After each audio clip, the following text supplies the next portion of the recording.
Selamat pagi, selamat siang, selamat malam dimanapun Anda berada.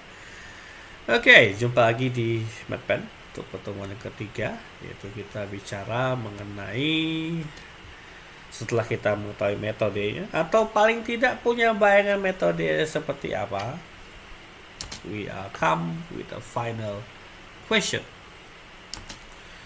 Apakah kontribusi dari penelitian Anda? Meskipun ini nggak bisa kamu jawab sekarang, tapi paling tidak harus punya bayangan kira-kira kontribusinya apa. Itu untuk apa?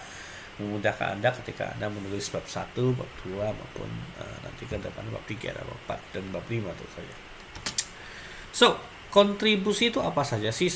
Saya tidak expect Anda akan membuat pengetahuan baru. No, we are not expecting that. Itu ekspektasi itu muncul ketika Anda sudah mau S3. Bahkan di S2 pun tidak di-expect untuk membuat pengetahuan baru.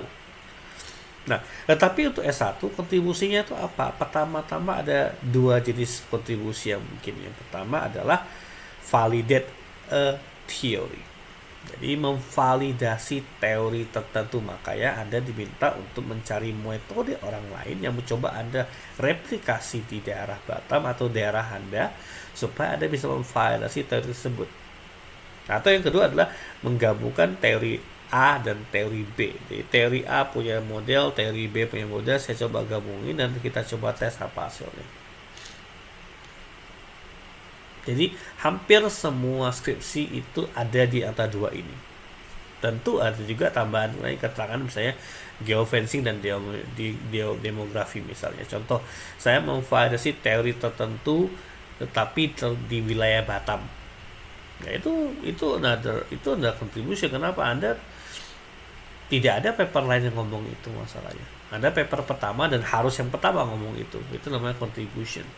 Kalau Anda paper yang kedua ngomong di Batam, berarti Anda harus lebih lain lagi ceritanya. Mungkin demografi bicara umur, society ekonomi, berarti pendapatan menengah ke atas, menengah ke bawah, atau bicara gender, atau bicara lingkungan agama tertentu saja, atau lingkungan ras tertentu saja, itu go ahead, nggak masalah.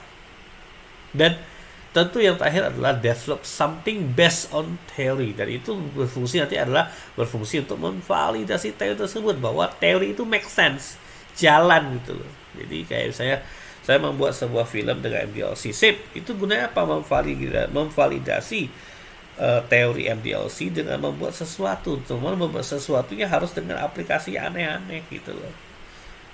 Masalahnya makanya terapan tuh saya nggak hindari. Kenapa? Terapan itu kontribusi agak berat. Meskipun paling gampang dibuktikan dalam sidang. Kenapa? You make something yang bisa dibuktikan. Kalau yang lain agak susah dibuktikan. Itu mulai kontribusi. Oke? But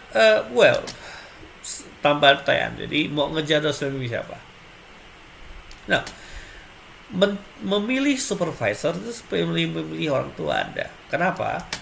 Dia akan meng-guide Anda sampai lulus. Artinya dari semester 5, 6, 7 dia akan bersama dengan Anda all the time.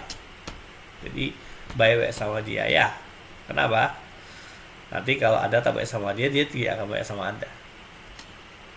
Karena tidak akan berubah sampai dengan graduation nanti. Bagaimana milih caranya? Well, gampang, kamu cek aja sekolah. Cek aja mereka bagusnya di mana, mereka jago penelitian di mana, sehingga kamu bisa ini kayaknya cocok dengan topik Anda. Bagaimana kalau nggak ada? Ya, Anda milih gitu. Cuman meskipun begitu, Anda tidak akan selalu mendapatkan pembimbing yang mungkin Anda mau. Kenapa? Setiap pembimbing punya limit masing-masing. Ada angka limit di mana mereka tak boleh terima lebih dari itu. Dan otomatis kamu harus punya backup. Itulah kenapa di dalam Excelnya saya siapin tuh 3 kolom.